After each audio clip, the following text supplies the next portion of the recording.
सिपाही देखैया आमक गाछ।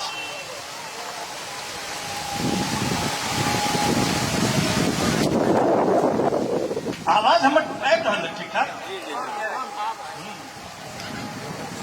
कविता के शीर्षक है सिपाही देखैया आमक गाछ।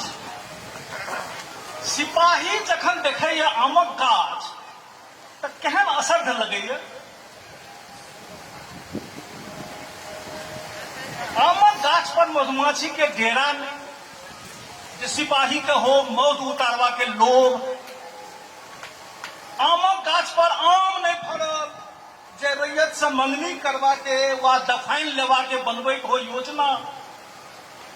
आमक गाछ पर बानर नहीं लटकल, जे तकर देखे के हो नीला बजरंगी के जय जयकार करत हो। तखन किया सिपाही देखत आमक गाछ? तखन सिपाही किया देखत आमक गाछ? वर्दी टोपी पहिरने, हाथ में डंडा संभरने, ई मर्द सिपाही आमक गाछ। जागह हो बाबू जोगीलाल जागह, आय सिपाही तोहर आमक गाछ देख गेलू।